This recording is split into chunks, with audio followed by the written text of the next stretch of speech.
En esta nota no solo te vas a enterar cómo llegó Michael Fassbender a uno de sus mejores papeles en toda su carrera, sino también cuáles fueron todas las influencias que le dieron forma a esa increíble e impronunciable banda que forma parte de este título llamado Frank. We now return to Mira Akien and Contré with our latest interview. I read a version of it which was a bit different. It was set in the 1980s and it changed a lot after that. And I was fascinated by the central character, obviously, of Frank, and also fascinated by the challenge of making people feel emotionally connected to this frozen mask. And then I met Jon Ronson and Peter Straughan, the writers, and we talked and got on very well, and then started to develop it together. I say tell everyone everything. Why cover anything up, right? How to describe Frank? I knew that we needed an actor with tremendous presence, like, you know, even with the head, and a physical actor, and a kind of, you know, but it was Michael Fassbender who had read the script. Actually, we didn't know that he'd read the script, and said that he was interested in playing Frank.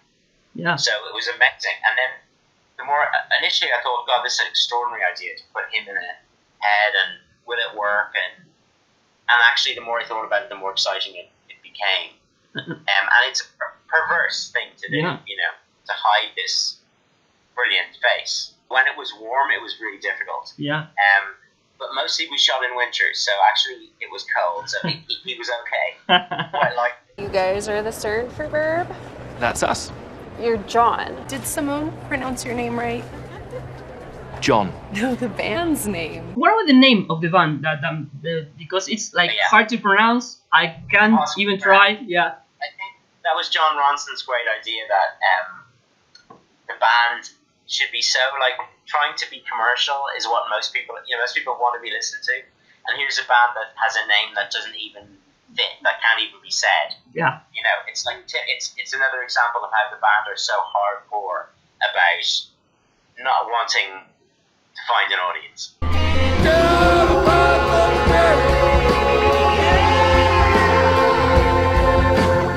It was actually, that was fun to film. It was fun to film the music, but the whole shoot was incredibly intense. We did it in 6 weeks in 2 countries, recording the music and live while we did the drama.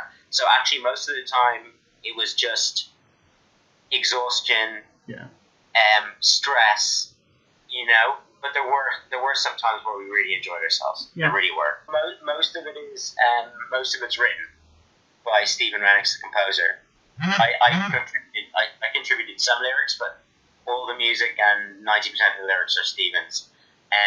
But then we did work with the actors, and some things changed a little bit when we worked with the actors because they brought their own ideas. But it was nearly all written beforehand, but it was performed live. Whoa! So it wasn't. There was no backing track. It was played by the actors, which made filming really difficult. But I think it improves the film because you can always tell when something is fake, and it just made it. I don't know. Just it gave it more texture.